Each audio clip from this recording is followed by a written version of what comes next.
things my family did. I am not the voices in my head. I am not the pieces of the brokenness inside. I am light.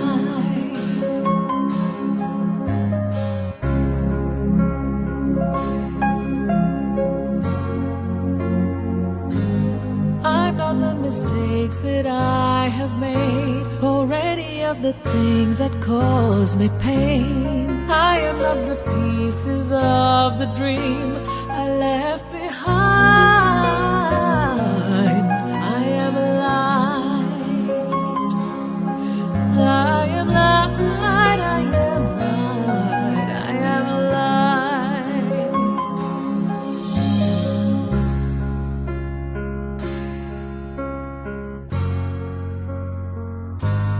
I am not the color of my eyes. I am not the skin on the outside. I am not my age. I am not my race. My soul. Hello and welcome to this week's Double 15 Minutes, albeit at a slightly later time. And welcome to my guests, Luke and Claire. Thank you so much for joining me today. You're very welcome. Thank you. Yeah. So, we have got quite a lot that we're going to be going through today in terms of sort of like, information, etc. So before we start that, can you both tell us a little bit more about yourselves? Because today we are covering domestic abuse, more specifically abuse within, during the time of COVID, and what can be done about it. But Claire, why don't we start with you? Why don't you introduce yourself and just give everyone a little bit of background about yourself? Sure, thank you. My name's Clare Walker and I'm a domestic abuse consultant, and I have been in the field of domestic abuse for about 30 years, training professionals and lecturing over the last 15, 20 years. And more recently, sort of 7 or 8 years, I've been doing expert witness work for clients going through different court arenas. Lots of campaigning, lots of anything and everything related to domestic abuse. Okay, and we will talk a bit more about sort of like your expert witnessing as well, because I know that recently you've had a few states of very ominous sort of domestic abuse leading to something that could have been a far more tragic outcome. So we will talk about that as well. And Luke, I know you were on a few weeks ago, but could you just sort of like and then just remind the audience? Yeah, my name is Luke Martin. I'm also a consultant on domestic and sexual abuse. Started working as an independent domestic and sexual violence advisor, so delivering frontline work, and then moved over to work with children, young people, and then over to work with perpetrators, and then went into training and policy. So now mostly training frontline practitioners, doing lots of work with organisations, big companies on their domestic abuse policies for staff at the moment, which seems to be something that's increased hugely during the pandemic, and professionals recognising that their colleagues are going to be experiencing abuse. Yeah, no, absolutely. And I think, thank you both, for giving a small background on what you do. I mean, clearly you do far more than you've actually said, but I found that sort of people like yourselves that are in sort of like service of others tend to downplay everything you've done, but you're both working on not just local, but you're working on national and in some cases international projects as well, aren't you? Yeah, absolutely. Yeah. So, I mean, we've got a couple of people that have joined us. So we are actually broadcasting across Facebook, LinkedIn, and YouTube. So if you could, wherever you are, if you could just drop us a few comments, just let us know where you're watching from, and if you've got any questions to ask. But before, sort of like now, we'll go into sort of like more about the COVID, because I mean, COVID has created a lot of problems for a lot of people across a variety of, I suppose, life experiences. But what's actually happening within, for those people who are suffering from domestic abuse? How much has their abuse been exacerbated by being locked away or locked down with abusive partners, parents, and children? Claire, do you want to answer that?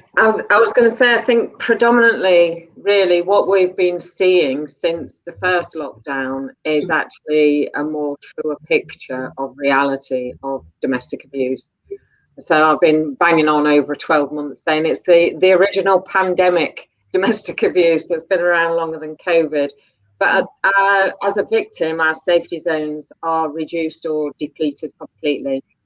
And so those release valves of getting out, touching base, putting on, as victims do, that brilliant sort of face of everything's fine and going to work and doing all the things related to being part of society, really, they have been reduced or depleted. And we also had some situations where at the start of the first lockdown, couples that had split already and were going through court processes and stuff like that, there was the victim, I mean, predominantly I'm working with female victims, not solely, but predominantly, where they permitted their ex-partner to move back into the property because they didn't know how long it would be until they'd be able to see the children, and they didn't want that, so that intensified it as well. And then that first lockdown, we had a complete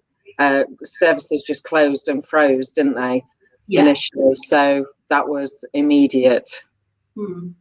And I guess it's, with the services, because everything literally, we all went into emotional meltdown, psychological meltdown, and I can imagine the services, yourselves, like, people like, yourself and Luke, all sort of like tearing your hair out saying, no, but you need to keep us open because there are going to be people who are going to need our services. Now, we're looking at sort of a female, but also look at the male perspective. I mean, Luke, it's, last time we spoke, we did say that men are 50% less likely to come forward with complaints of domestic abuse. So how has sort of like lockdown impacted the male victims? I think across the board, what we see mostly when we think about male victims of abuse is that they're more likely to disclose to their GP. And well, it's probably one of the spaces that they would disclose. But people don't feel safe to go to their GP because they're concerned that they're taking up space that somebody else needs, or that they're going to come into contact with somebody with COVID. So I think a lot of those safe spaces that people would have accessed previously have been taken away. And I guess what's come from the pandemic is that we knew prior to this that domestic abuse, a massive part of that's isolation, because the more isolated somebody is, the easier it is for them to be controlled by their partner. Where what we've done automatically when we've gone into lockdown is we've forced people to be isolated. So they're no longer going into their places of work. They're no longer going to seek medical help. They're not seeing friends, family, any support networks that we would normally pick up on. Or we might potentially see that picking up of changes in behaviour. We might see somebody sort of attitudinal change. We might see any kind of evidence of fear. And that's all, as I say, just being taken away.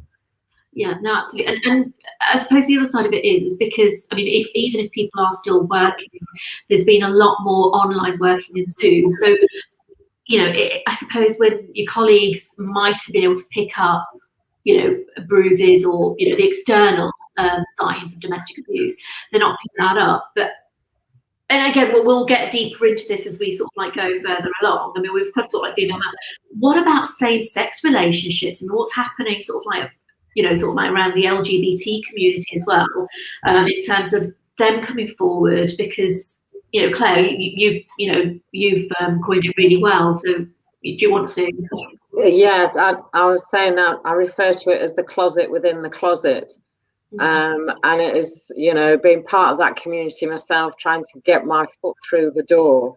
I feel like the Grim Reaper as soon as I go into the community and start talking about domestic abuse, because it's not accepted to be able to report.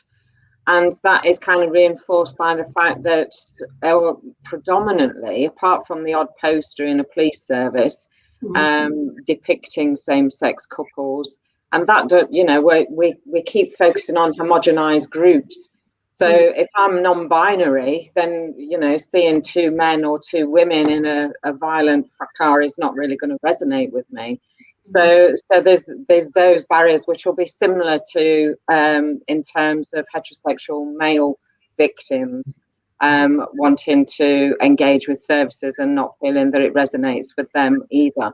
So I think it just gets pushed down, although we in our support group, because we work with female victims, we do get lesbians or women who identify as bisexual coming into the group, and just have to work with the nouns and some of the context, and trans women as well. But we tend to do work with trans women because there's so much around the gender and the identity and the pronouns to cover, and they tend to be single, as in there's not a collective of other people identifying the same in the whole group.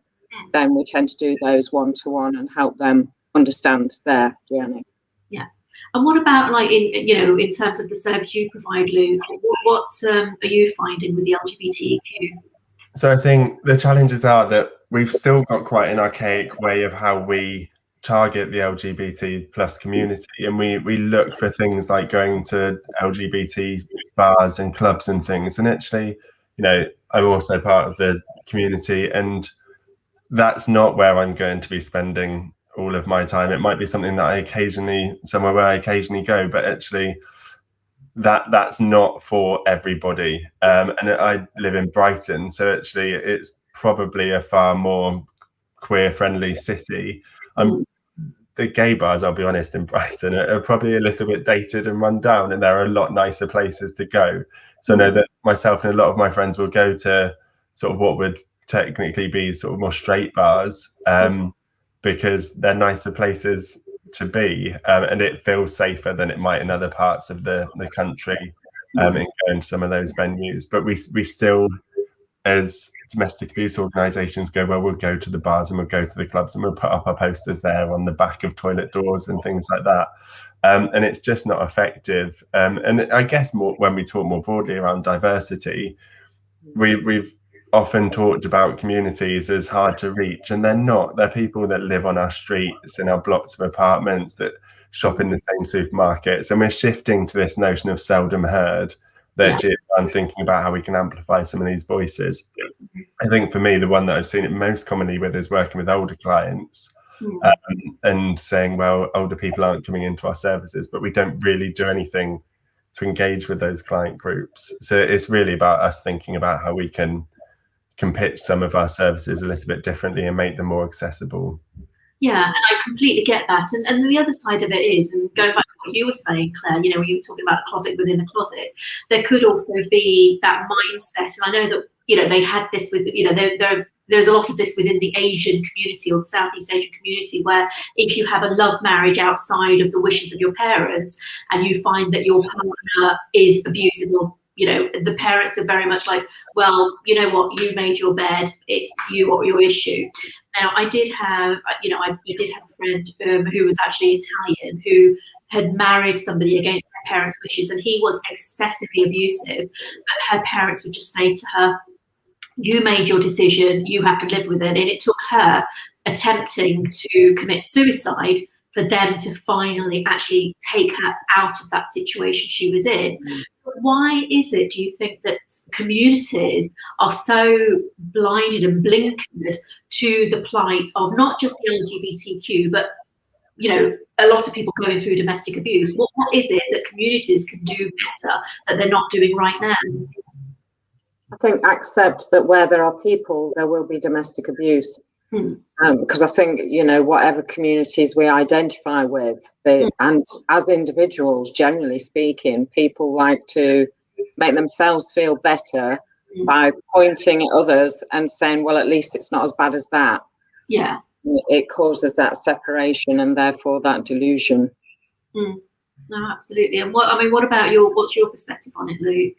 I think that there's always something about, as Claire said, it's that pointing that finger. And when we do some of the LGBT domestic abuse training, we historically have used an article of a domestic homicide that took place in Manchester. And we had an article from the Mail and an article from the Manchester evening newspaper. And they both sort of said, well, this is what it was the same year that civil partnerships had been made available, and both papers were saying, well, this is what happens when you let LGBT people have civil partnerships. And Wow. in the first paragraph of one of them, it says that how many civil partnerships had taken place since it had become legal. And it's amazing because you don't pick up a heterosexual domestic homicide review and see how many people have got married that year in the UK. But it was really similar. There was a case in Cardiff where 2 gay men had adopted a baby, and one of them had ultimately ended up killing the child.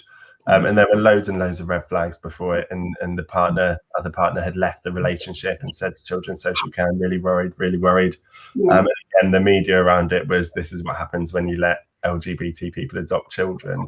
It's still very much that stigma that's attached to it. So actually, when we look at reporting, what we often see is that numbers are really low because of, again, bringing that stigma and shame onto the community, and this notion that it's a huge community, and it's not at all.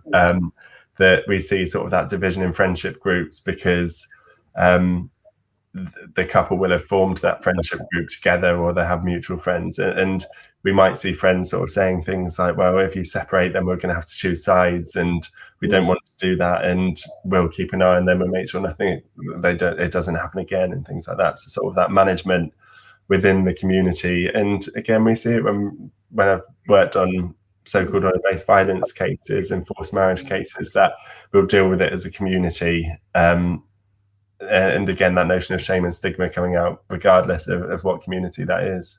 Yeah, and this is something that we sort of like touched on previously. I think you and I have actually touched on this in our conversations leading up to this. You know, we're talking about sort of like the ethnic groups as well. So, you know, and again, I think sort of, you know, we say ethnic, I mean, I suppose, you know, let's talk marginalised groups, because that includes the LGBTQ, you know, the BAME community. But do you find that there are certain communities, irrespective of LGBTQ or BAME, that actually are less likely to come forward and hide the domestic abuse than others? To be honest, I think across the board, we know that domestic abuse is hugely underreported. We know that only 1 in 5 people ever report their experiences of domestic abuse. I think more so, actually, we look at intersectionality and what that looks like, that we work with people who are from the Black, Asian, minority ethnic community who are also LGBT, who might also have a disability, you know, and we very much say, well, you're BME, you need to go to that service, you're LGBT, you need to go to that service. And we know that's not the case. I've seen it quite a lot when I've worked with women who are experiencing domestic abuse, and I've always been told in the sector, well, you can't work with women because you're a man. But what I often find is that women and men who are in crisis generally don't care who supports them. What they want is that immediate support. But we very much try and put people into these neat little groups without asking them really what their wants and needs are. So do you think that's where we need to start in terms of sort of like tackling this whole sort of like pandemic? Because Claire, as you rightly said, it is a pandemic, but is that where we start, is to actually start sort of intermixing all the groups rather than actually putting them into separate sections? And how would you go about doing that? Claire, I think there's in terms of how people identify, then it's always got to be, you know, people should pick their own labels in terms of what they choose, but our collective cultures of assumption and bias and all of that kind of stuff, we need to sort of get away from that and start looking at, you know, the prevalence, like Luke's just been saying. It's not abnormal domestic abuse, it's probably more normal because it's all flawed by human behavior and we're all humans.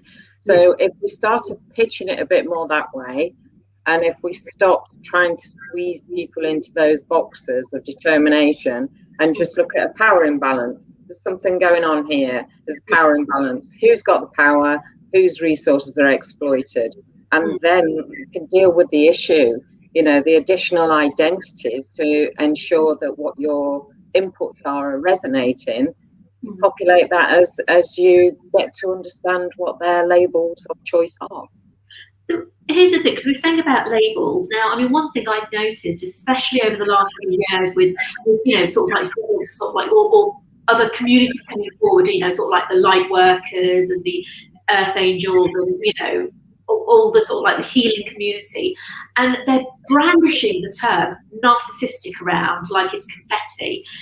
And is this something that is actually, because I know, Luke, you and I spoke about this and we said, you know, narcissism is actually a clinical term, but is that label narcissist hindering the progress that people are making in domestic abuse, you know, in domestic abuse, stopping domestic abuse? Is it something that's actually causing more problems than helping? Is my question with regards to labelling people as narcissistic. And where do you draw the line between just a normal argument and one that actually is then seen as domestic abuse? I think they're two very different things. When you're talking about an argument that ends in abusive behaviour, you're looking at domestic abuse. You know, when we talk, everybody argues. We can have healthy arguments with our partner, but what we're talking about when we're talking about abusive behaviour is where somebody feels afraid of a consequence or repercussion from that argument. And in our healthy relationships, you don't. You might feel upset about things that have been said, but you don't necessarily feel fearful. I think the challenge with narcissism and this sort of notion of narcissism that people are bringing up a lot now is that we want to justify why somebody can behave in a certain way. We don't want to believe that a human can choose to behave that way towards another, where they take their life or where they're using that level of violence or that level of controlling behavior. So as I think I said last time, we go through these sort of cycles. And when I sort of was working in the sector about 10 years ago, it was that we had borderline personality disorder, and then it was emotionally unstable personality disorder. That what we want to do is we want to stick a label on it. And when we think about the way that we're working more so now is around being trauma informed. So we're sort of moving away from trying to diagnose everything to saying, well, what's happened to you and how has this impacted on how you're behaving in your relationships? But yeah, it's still something more so from victim survivors, and also people that are in unhappy relationships coming forward saying, I've done a bit of reading, they're a narcissist. And it's hugely unhelpful from my perspective. I don't know what your thoughts are, Claire. Yeah, I'd kind of agree on that one, really. I think it's sort of multifaceted, isn't it?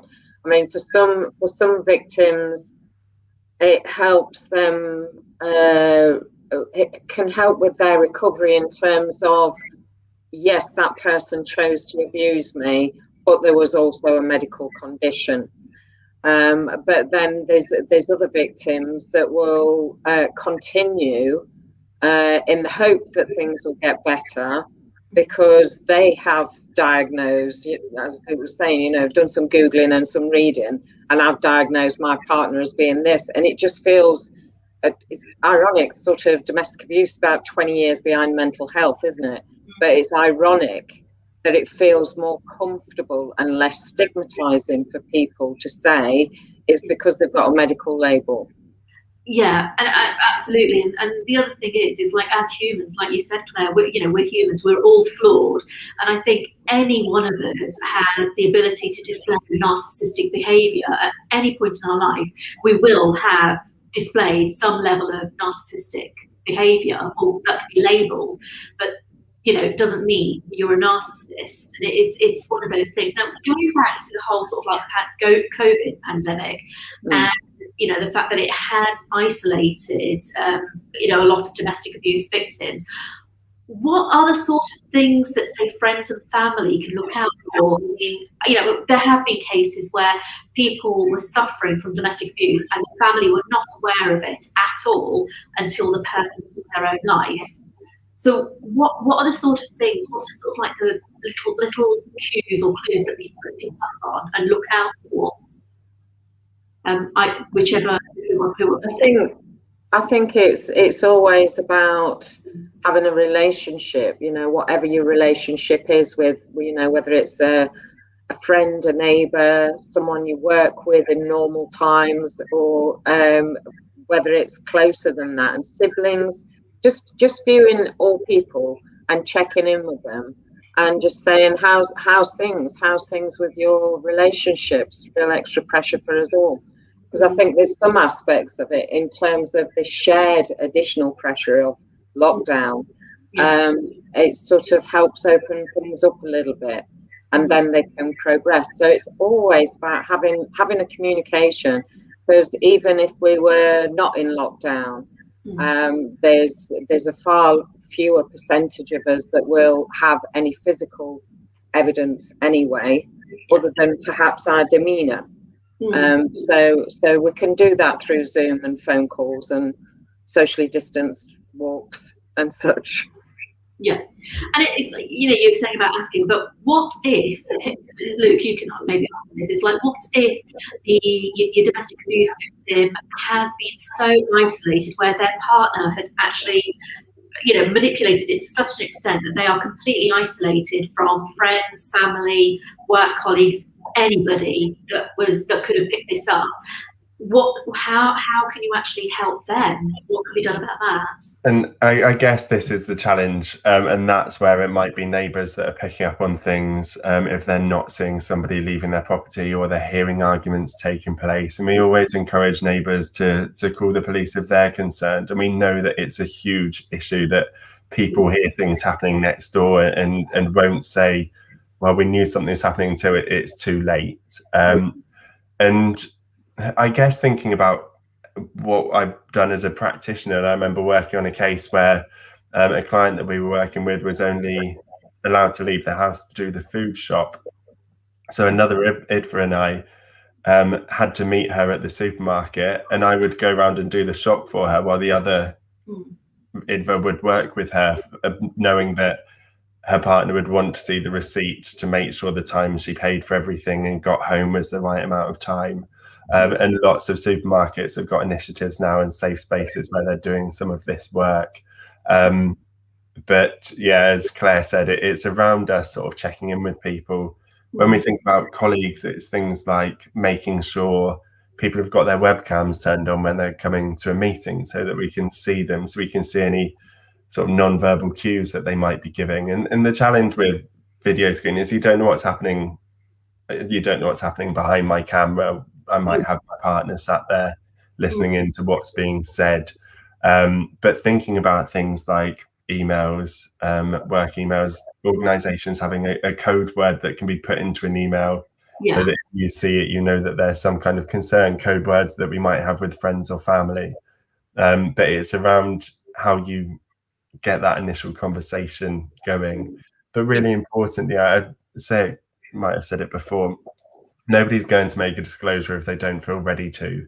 So we can ask questions, we can ask about that relationship, we can ask how they're doing, we can ask if they're experiencing abuse. And even if they don't feel ready to tell us about it, it gives them, you know, a little bit of insight that we are concerned that if they did want to make a disclosure at any point, then they'd probably feel a little bit safer maybe coming back and doing that with that person. Yeah, no, I completely get that. And here's the thing. So we've had a few people join. So we've got Manjira, Clare, Asmita Bagaita, my dad's watching. Hi, Dad. Chandra Bagaita and Jason Watson is watching at the moment. So hi, everybody. Thanks for joining us. Now, here's the thing. So I know they've had a few things going around on sort of social media where, you know, if you're on a video call, it wants it in a hand and then put your thumb like that. Now, with that, I mean, obviously, because it has gone around social media, therefore, surely the domestic abusers will be aware of that. You know, what the consequences of actually having sort of like safe words or safe signs that are then shared across social media. Doesn't that defy the object of having that safe sign or safe word? Is there anything that is sort of like being done by the services to get this information out to the domestic abuse victims? I guess there isn't really, is there? I mean, I've answered my own question. That's great. Well done, Rupa. Thanks. Right. I think it's a combination, because there is that, you know, we promote it with everybody, and therefore, you know, perpetrators get to see it as well. So, but because we're not all the same and we'll respond differently at different times, like Luke said, at that point when I'm ready, I will open my mouth to the right safe person. So we need those initiatives, which gives the message that we know this is an issue across society. but also in terms of code words within family and friends, then we need to choose that ourselves. So that can be more specific to me in my situation, rather than everyone's going to ask for Annie or do the hand thing or whatever it is. Perpetrators and smart cookies. Yeah, no, it's finding that. This is it, isn't it? It's like, I know we're sort of like going to look at that at a later stage, because, just to let the audience know, whoever's watching this back, if you're watching live or if you're watching it, on playback, we are going to be doing a series of shows on domestic abuse and sort of like covering as many aspects as we can. And perpetrators, you're right, because they're very good at hiding who they really are. They wear masks, don't they? And a lot of have you found in both of your experiences, a lot of the time the victim is very much perceived to be the perpetrator? Go on, Luke, do you want to go on this one? Yeah, I wouldn't say all the time, but I mean, something that I'm doing a lot of work around at the moment is counter allegations. And the challenge is, historically we've said victims will experience 30 incidents before they disclose, then it was 35, now they're saying about 70. Actually, if we've got somebody who's never disclosed their experiences of domestic abuse, and we've got both parties saying, well, they're the abuser, it's really hard to start to distinguish that. And we do lots of training around counter allegations and using assessment tools and what we might be looking for. But people don't necessarily have the experience or even the time. When I think about police officers going to incidents, they're on a clock, and a lot of that pressure coming from other parts of the force to be in and out of there. They've not got time to sit there and do an assessment that might take me 3-4 hour long sessions to find out who our primary victim is and who our primary aggressor is. To make that snap judgment. So it's really challenging, and then that obviously impacting on somebody's ability to engage in services or to feel that they're going to be believed when they engage. There's lots of things that we might be looking out for. Yeah, and I think that issue about who's the perpetrator and who's the victim, and I totally agree that the police, they've got a snap picture of what's going on, and they've got a different agenda. Is there a crime? Who's committed it? And fitting it up, and we're a bit more complex as people than that. But in terms of when it is a same-sex relationship, even more so, there seems to create even more dichotomy as to who's who. But again, there's the screening tools, and I would agree with you, Luke, there are good screening tools around, and there are people put in front of a screening tool that don't have the context of knowledge, understanding all the time to be able to utilize it correctly. So if a person says I'm the victim, or a person says I'm the perpetrator, not that they do that very often, but it's just like, well, we'll go with that. Whereas we know that especially perpetrators, by definition, they're manipulative and they're liars. They don't have a t-shirt to say I'm going to lie to you and I won't be truthful, because that would be easier. But there's also, I was going to go on to say, in terms of identifying where that power imbalance is, assists that process of getting to the right victim and the right perpetrator. But there's also some work done because of the prevalence of this in a heterosexual stereotypical context, of some work done by Dr. Jenny Freyd over in Oregon called DARVO, and it's where the perpetrator will deny, attack, and reverse victim offender. So it's a well utilized, well oiled model that will throw a lot of professionals into, I don't know, and then we get victims attending perpetrator programs and perpetrators attending victims programs, and it's just not really effective for either. Yeah, and so you see, and that's coming from sort of like two professionals who are actually, well versed, as well as you can, because this is consistently learning, within this arena. But what about like the lay person? So what about me? How am I going to know that my friend is actually the victim? Because her partner is always showing himself to be very kind, very funny, very sweet, really enigmatic, but actually he is abusing her, or him, every single night. So what do I look for as a layperson that doesn't have the level of experience that you have? So I think it then becomes quite dangerous. Becomes quite dangerous for you to try and identify who's doing that without really the knowledge and skill set. And I think a lot of the time we use our professional judgment that I won't assess and screen every client that I work with, but when I get that gut feeling that something's not sitting right, as Claire said, that power control dynamic, who's fearful, that's when I might start drawing out some of those questions that are going to help me identify. But we generally look for things like space for action is probably one of the most common terms that we use. So what happens when you want to go and have a coffee with a friend instead of going straight home after work? What does that look like? Is there any repercussions to that? Do you feel like, how do arguments start? Do you feel like you ever win the argument? What happens when you do win the argument? Do you feel afraid and feel like you've got to back down from some of those things? So it really is sort of trying to draw out some of those controlling behaviors and see where that control sits and where the fear sits. So, and I completely understand where you come from. Claire, did you have anything to add to that, or would you say it's pretty?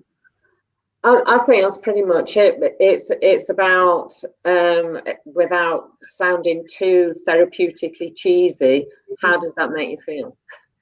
Yeah. Essentially, and because it doesn't matter what a perpetrator is doing or not doing, it's how the victim is experiencing them, and so it's that baseline.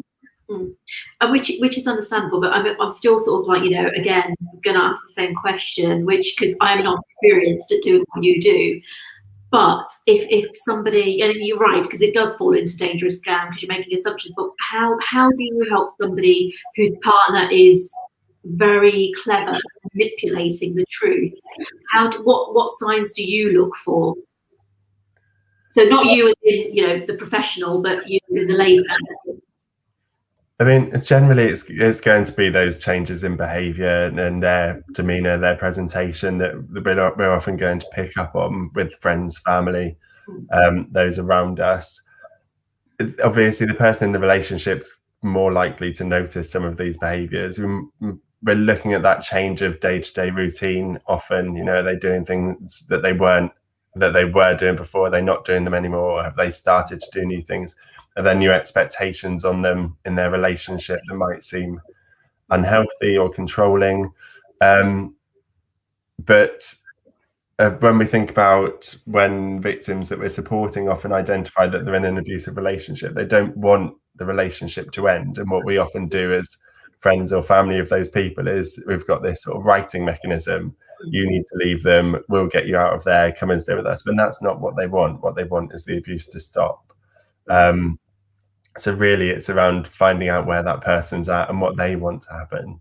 But I would say those gentle sort of early stages of that, we're doing what Claire's saying. We're asking how somebody's feeling, and then we might reflect some of it back to them. You don't seem yourself. You seem like there's something bothering you, and just drawing on some of those experiences that we might be seeing. Yeah. So it is, because I completely get where you come from, and I think it can be very, very difficult when the perpetrator is very good at turning it around to make themselves seem like the victim in friends and family's eyes. I've been witness to that, where the perpetrator has actually turned it around to make the victim look like the bully, but it was the other way around. Now, going back to what we were saying about COVID and your work colleagues, because obviously if you're working from an office, you can pick things up, but we're not, we're working from home. So, what sort of things, other than sort of making sure that their camera's on, what other clues could you pick up on if a colleague is going through this? What about their demeanour, and how can you pick these things up through, say, talking to them on Zoom or watching them at a Zoom meeting? So more so when we think about people's work, it's going to be things like the standard of their work changing. It might be they might be sort of late to start work. We might also see people staying in work for longer because work then becomes their safe space. So actually it is much safer for them to be in the office, justifying them being out of the home than being at home, where they might be experiencing abusive behaviour.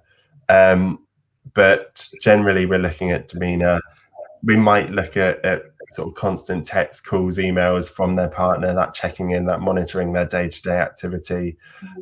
If they are still going into an office, we might see that accompanying somebody to the office, picking them up, dropping them off, waiting outside.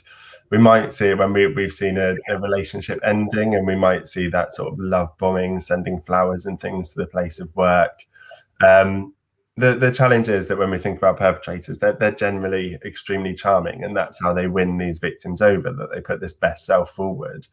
And that charm that they use towards their partner, they use to their partner's colleagues and friends and family and things like that. So coming back to what you were saying earlier, it's really hard to distinguish what's happening in these relationships.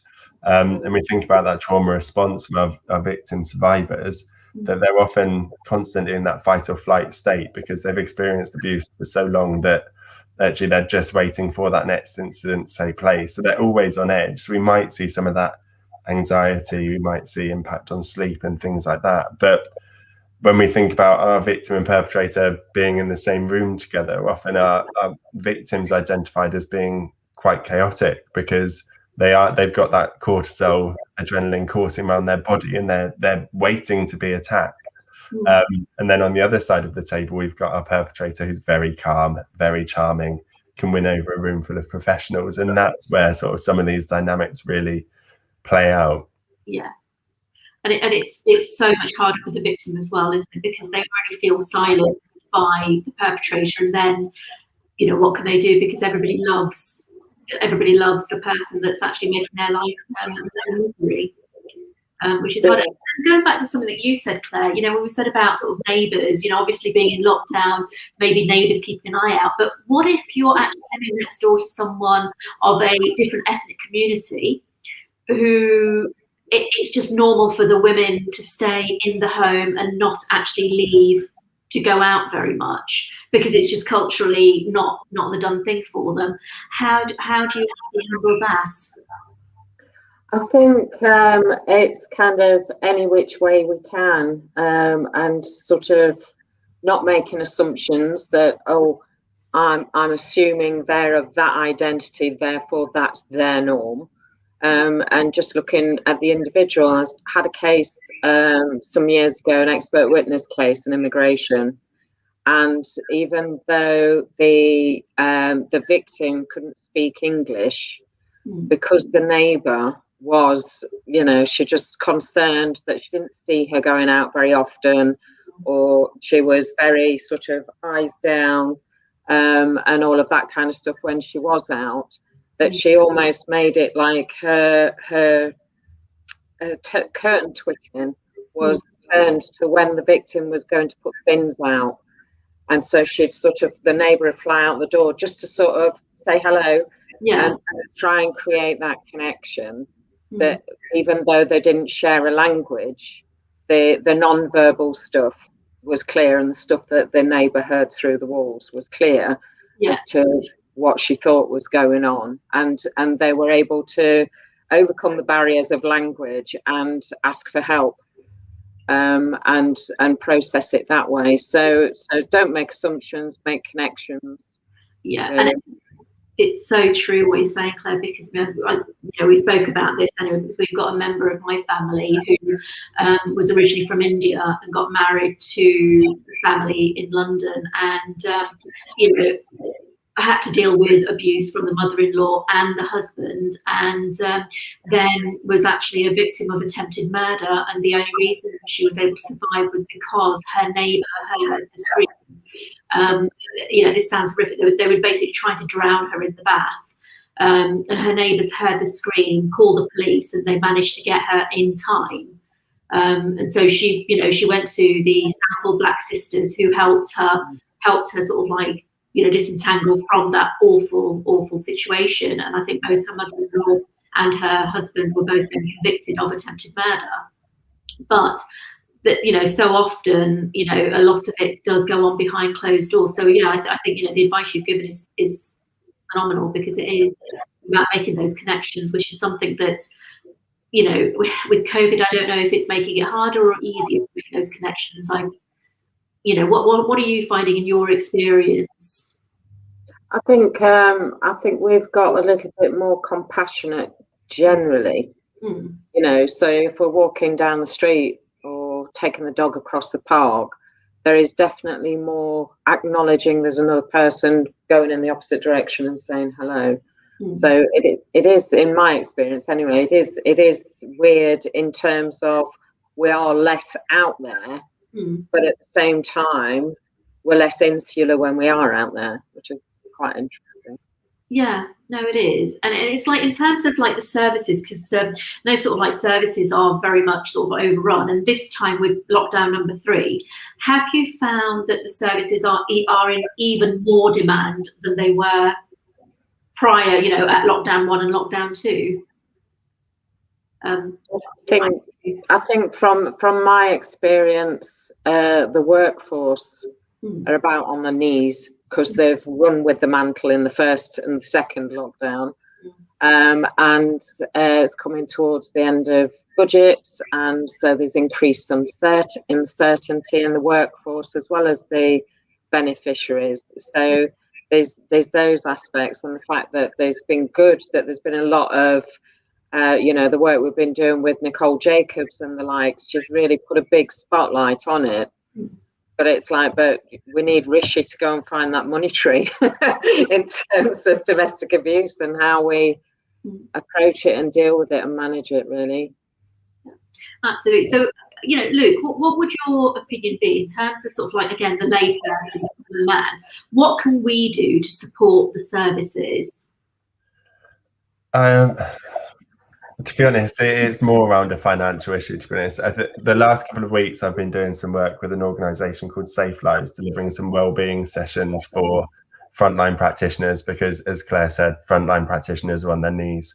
A lot of things that frontline practitioners would normally do to look after themselves, take time off, take holidays, even the things as simple as being able to offload to a colleague sat next to you in an office, they've all been taken away by the pandemic. So it's hugely challenging. So making sure that we are looking after the people doing the frontline work in any capacity, because they are burnt out, and it will, you know, we'll start to see a high turnover of staff in the sector because of the impact of this. But also, I think from what I've seen recently is that practitioners are holding cases open for longer.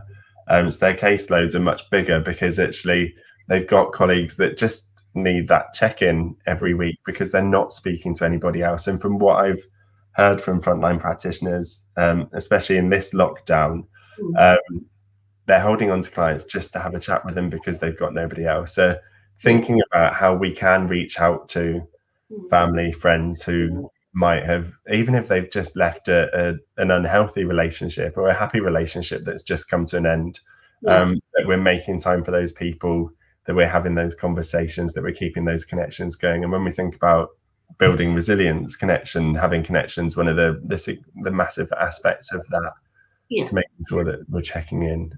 Yeah, no, absolutely. And that, you know, and again, it's just something that sort of like we all need to be aware of, and we all need to see. Now, in terms of sort of like, you know, when a victim does come forward, because I know like social services and sort of like services like yourself, you know, just get so much stick. And I think people are so key, you know, they're very quick to judge any sort of like aspects that aren't as positive, rather than looking at what is positive. But, you know, let's look at sort of like, if a victim comes forward, what is sort of like the time for them to be seen and for their sort of like, I suppose, their case to be heard? Not case, sorry, but for them to be listened to, or for them to talk to a consultant or a social worker, like, you know, like the people in your team. So from the moment they come forward to when they're seen, what is a time frame?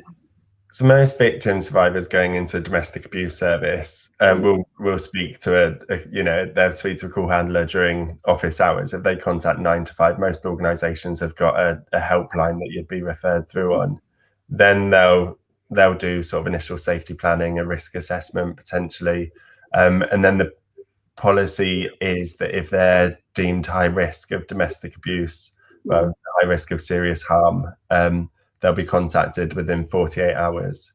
And then that process of work will then be put in place there. So you're generally looking at about 48 hours. And again, it's going to vary depending on what route you go down. If you were to contact the National Domestic Abuse Helpline, we know that it's totally overwhelmed at the moment. So you're most likely going to leave an answer machine message and someone will call you back, but they'll call you back within that day. And I know that the Men's Advice Line are open 9 till 8, Monday to Friday now. So you might have to call a couple of times to get through to someone, but you can also leave messages. You can send an email and someone will call you back. So it's fairly instantaneous to go down that route. But again, each area is going to be different. Each area is going to have different thresholds and different provision offered by their services. So, and what I know what Nicole Jacobs talking about at the moment is a lot around ending this postcode lottery of what you're offered as a victim survivor of abuse. Yeah. So just actually sort of like streamlining it and making it a lot more sort of like equal throughout, whether you're in sort of like the poorer parts of your city or country or the richer parts. Now, Claire, there was something that you spoke about, because both of you have probably dealt with, or both of you will have dealt with potential attempted murder, issues. Well, sorry, attempted murder situations with the victims you've dealt with. Now, what really sort of like, can you just take us through the process of that? I mean, what would you do if a victim is to phone up and say he's going to kill me or she's going to kill me? What is the process around that? How do you get that? How do you mobilise? Well, we have to, because our service runs nationally, and therefore we're not the fourth emergency service, and we can't just sort of rock up anyway. But the immediate response would be to call 999, tell them you are calling 999, because as victims we're brilliant at playing it down, and it's not that bad. I just wanted to reach out and tell you this is what's happened. But sometimes that can be a sort of reinforcement of somebody else thinks this is really as serious as what I'm feeling it is, but I'm not quite wording it that way. So then you're reliant on, unfortunately, there's lots of things that happen in the dynamic of domestic abuse that don't populate how we measure crime. And so like we're campaigning for the non-fatal strangulation to be a standalone charge to make that easier for the police to say that's what's alleged, therefore that's what it is. Whereas you can actually be in a position of promising to take someone's life, telling them you're going to take someone's life, telling other people you're going to take someone's life, and then going through, and fortunately something intervenes to stop it going to the end. But that would be assault, which sounds really different to attempted murder. Yeah. So it's, you need a really savvy police officer who understands the complexity of the issue, and hopefully has got some specialist training, and is very competent at recording everything that the perpetrator's saying or not saying, everything the victim is saying or not saying, and everything between, because that's the only way. We've got to look at that context of abuse, haven't we, and the experience of the dynamics within that abuse. That gives us a measure of actually what's going on and how high the risks are. But our tools are all set in a violence framework, and that's not always the case. Yeah. No, and one of the benefits that we've got of that is the police now having body-worn cameras and having evidence-led prosecutions. They go in and they see somebody's demeanour when they're sat on the sofa. They see the state of the property and things like that. It takes some of this onus away from saying, well, you need to provide this evidence as a victim. We're going to put all of this onus on you, and saying, actually, we need to be investigating this properly. And the CPS deciding whether they want to move forward with a case if they feel there's enough evidence. Yeah, although I have to say you're absolutely right, Luke, but then you do need a police officer to actually comply with their force policy, and rather than refuse to put the body cam on.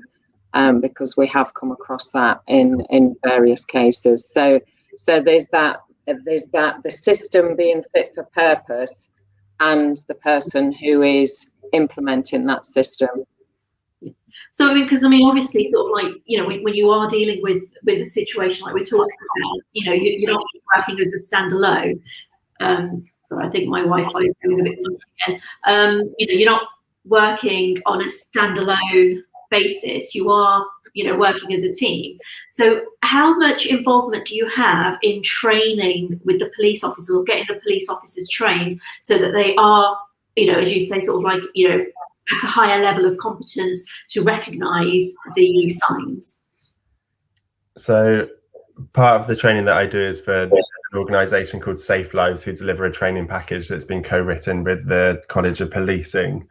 The challenge is that it's still an opt-in conversation. So police officers, police forces have still got to buy into it rather than automatically being given that training. So it is a little bit varied. And I would say not enough. When we speak to frontline officers, they'll tell us that 60, 70, 80% of what they deal with is domestic abuse when they're frontline. And that's not reflective in the amount of training they're given on domestic abuse, I would say. Yeah, and I would agree with that, but also add that, you know, whatever sector I work in, I also have my cognitive dissonance and my unconscious bias, and that can kind of come into play as well. So, you know, I can have lots of training, you know, we're talking about police in particular, where I've gone in and done training. Jane Monkton Smith's been in and done training. Safe Lives have been in and done training, yet they're still doing the same old processes in individuals, not force wide. So there's that connecting that up somehow, whatever sector, it's not just in the police. So it's about changing the narrative and actually making sure that everybody is following the same narrative, as opposed to letting our own unconscious bias come into play.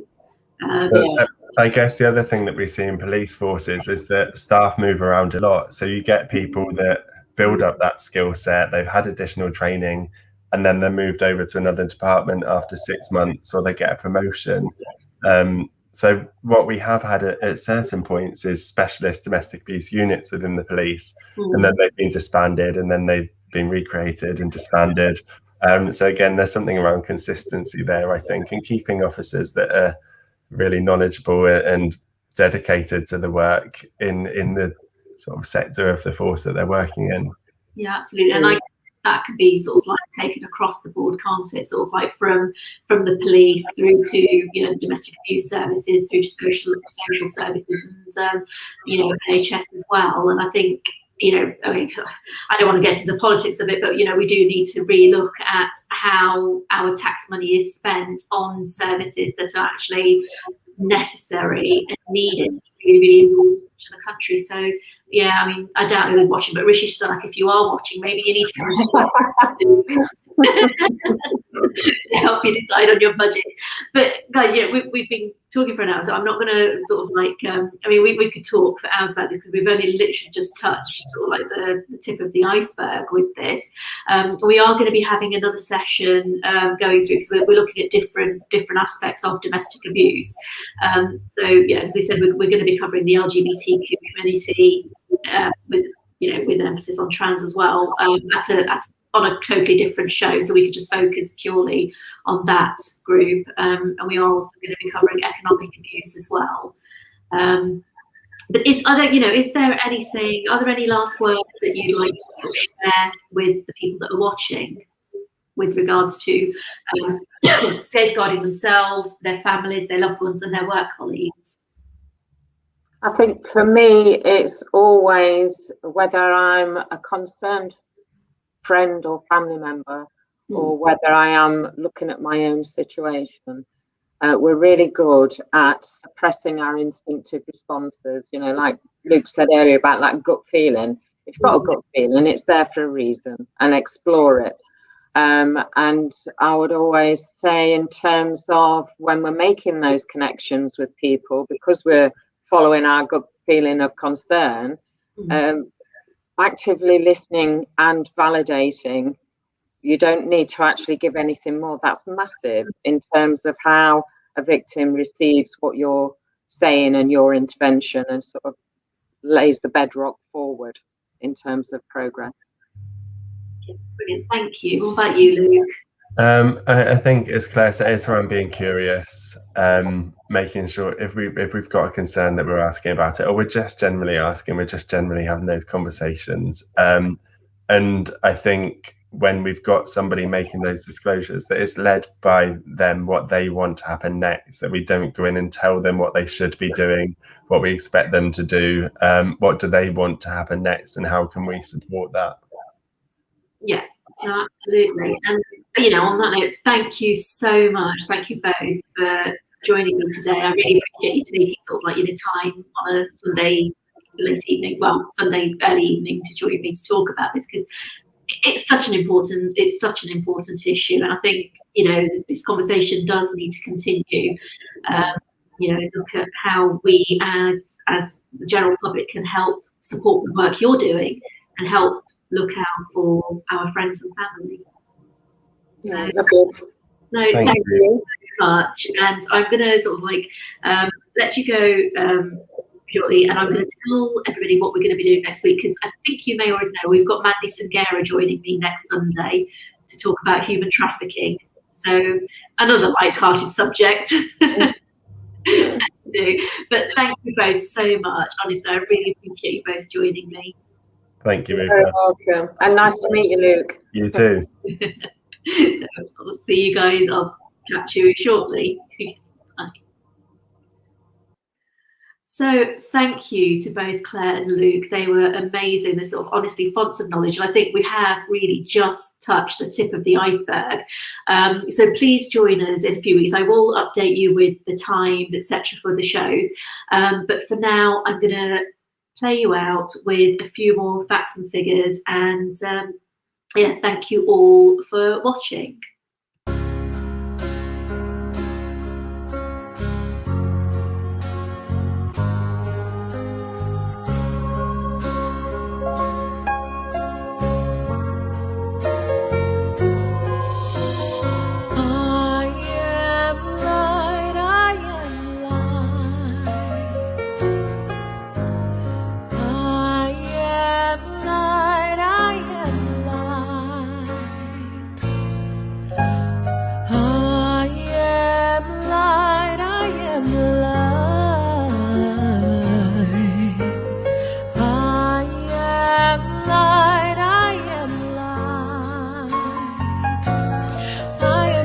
Things my family did. I am not the voices in my head. I am not the pieces of the brokenness inside. I am light.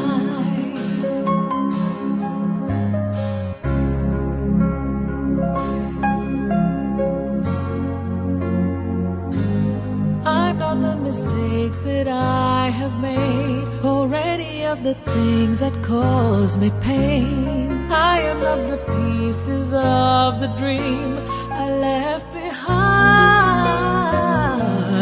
I am light. I am light. I am light. I am light.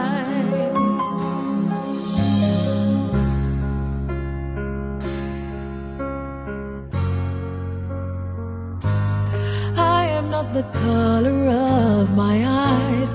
I am not the skin on the outside. I am not my age. I am not my race. My soul inside is all light. I am light. I am light. I am divinity defined. I am a God on the inside. I am a star, a piece of it all. I am light.